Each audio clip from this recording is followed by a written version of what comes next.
Hey guys, welcome to Heart to Talk, the podcast. I am your host, Teresa Caesar, and you're listening to episode 43.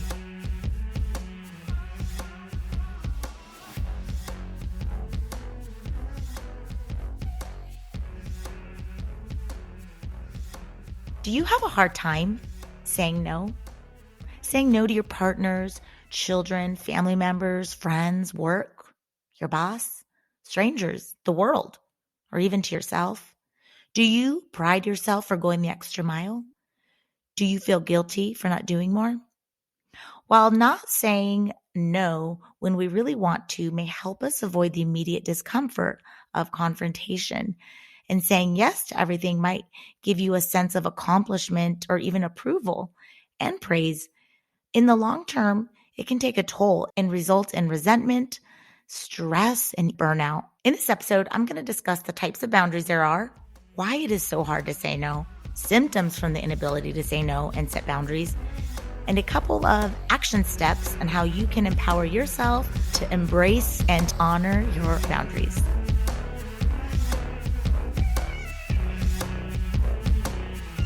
Let's get started.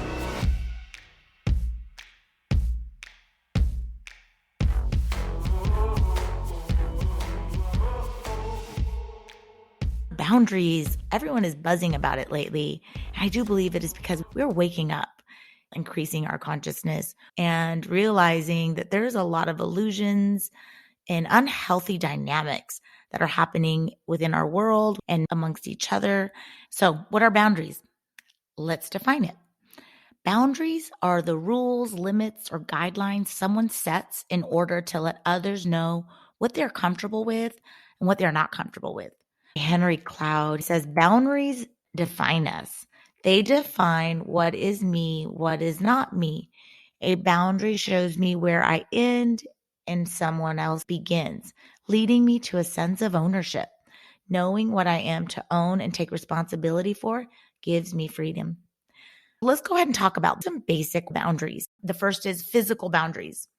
These are the boundaries we set for ourselves to ensure physical safety, proximity, including boundaries surrounding, sexuality, where and when we go to places, and what we are comfortable with physically from others. Some people are not huggers. Some people are still afraid of COVID and are going to elbow you instead of shake your hand. And that's cool. Don't take it personal.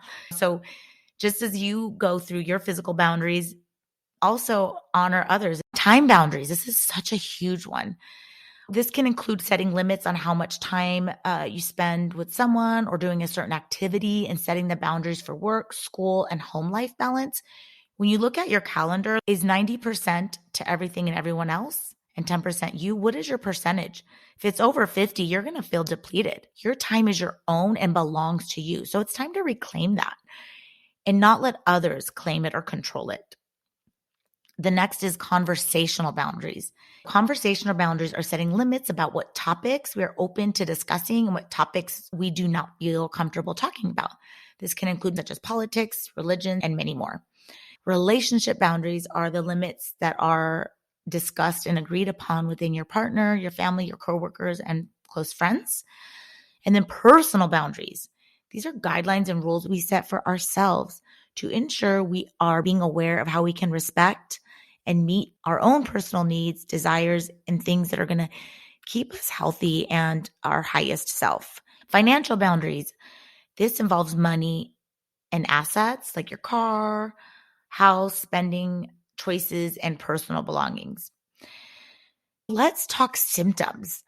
If you are feeling like you are being taken advantage of, stuck, overly stressed, trapped, unhappy, resentful, you're insecure in a relationship or just straight up insecure, you're losing your sense of identity, you're overwhelmed, exhausted, or you get sick a lot.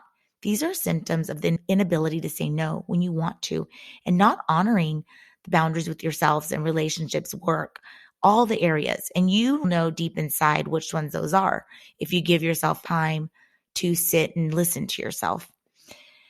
Let's talk about why it's hard to say no and set boundaries.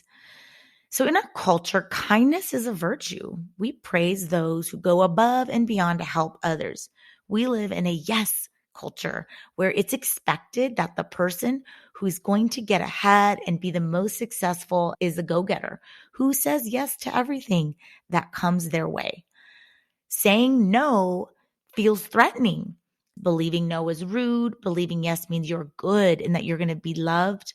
It's the nice, pleasing person syndrome. We struggle to say no for different reasons. Yours may be fear of damaging your image. You want to look good. You want to be known as a helpful, cooperative, kind person, mother, friend, partner, community member. But deep down, you're trading your time and energy and your authentic truth for approval. Without being able to say no or have good boundaries, you can have an unhealthy desire to do and be everything to everyone else, giving for the wrong reasons, no matter the detriment to your health, family, and your authentic self. Does it feel better to say yes with anger or to say no with love? One of my favorite lines from Brene Brown, she said that the most compassionate people she knew were the most boundaried. And she went on to say that compassionate people ask for what they need. They say no when they need to. And when they say yes, they mean it. They're compassionate because their boundaries keep them out of resentment.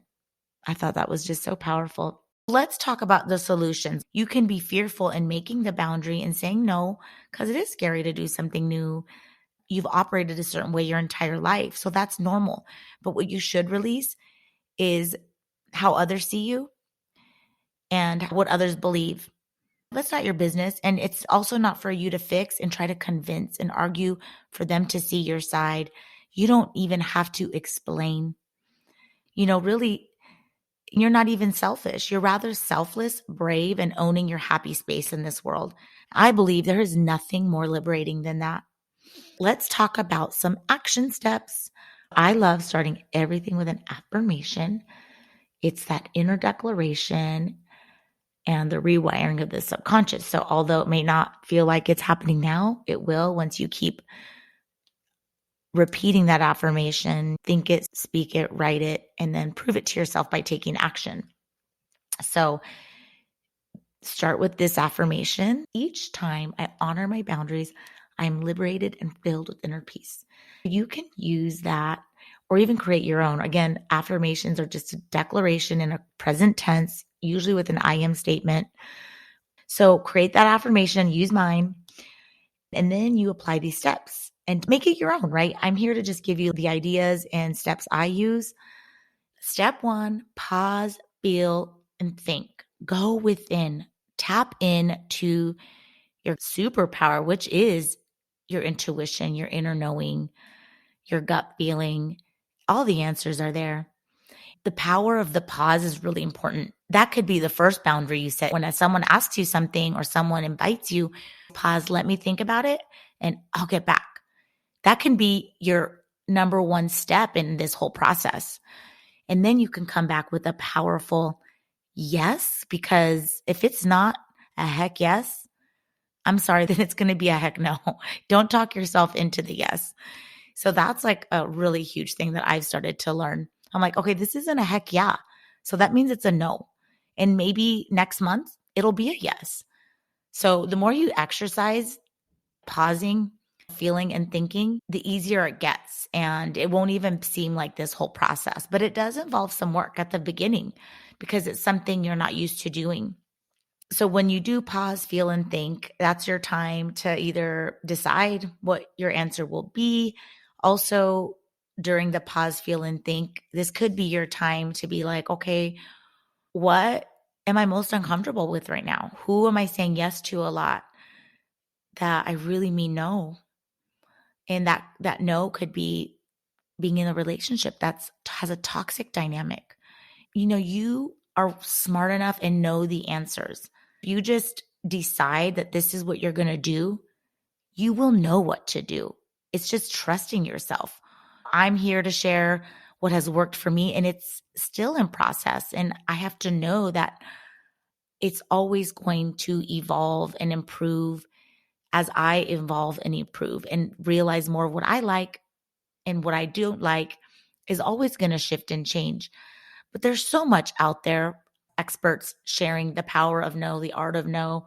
But at the end of the day, you are fully equipped. You just have to decide and do a little bit of the work. So, step one, pause, feel, and think. Go within. What are you feeling? What are you okay with? What are you not okay with? Believe in your reasons. And then step two is lay your inner peace laws down. Deliver your desire, your request. Lovingly execute the boundary or the no, whatever it's going to be. Boundaries are something that can be communicated verbally and through nonverbal communication. However, verbal boundary setting can be a clearer way to express your needs. So examples is using the I statement, such as I feel, I don't want to, I'm going to. And guess what? Sometimes you don't even have to explain. You know. Furthermore on this, if you're ready to deliver your inner peace law, execute your boundary, it is important to do it when you're feeling good. So don't do it when you're like in this energy of like, I'm so done with this, or I'm going to show them what I think. It's important to do it from a place where you are feeling really good and filled with a loving energy, because when you are then executing that boundary, they're not going to feel like you've taken something away. They're almost going to feel like you've given them something. Remember, boundaries create guidelines and rules for yourself and others to understand, follow, and respect. Boundaries differ from person to person and can always change. Setting your boundaries can be a great starting point to having a healthy relationship with a partner, boss, family member, teacher, coworker, your children, and even within yourself. Dive in, master the art of saying no with love, and especially without the drama, the fallout, the blaming and victimizing yourself. And you have to believe in your worth, believe in your no, believe in your boundary, because if you don't, others will not believe you. You teach the world and others how to treat you. It's time to change up the rules in your favor. Keep it light, positive, and simple. When you start saying no for you more than yes for the other, it's the number one thing you can do to protect your peace. And protecting your peace should be your biggest commitment and promise to yourself. Because when you are filled with inner peace, you become truly happy. And from a truly, authentically happy and peaceful state, you can pivot into your greatness, your potential, because your mind and energy is clear and not weighed down by the drain of the yes or not having boundaries. And because you are choosing yourself over anyone else, not the other way around. Once you discover the art of saying no in your own way, it will become life-changing. And do realize it does require you to bring fear along with you and to trust your greatest superpower, your intuition. Thank you so much for tuning in to this episode. I do appreciate and honor you. Please remember to follow this podcast. Also download and share with your friends, family, coworkers.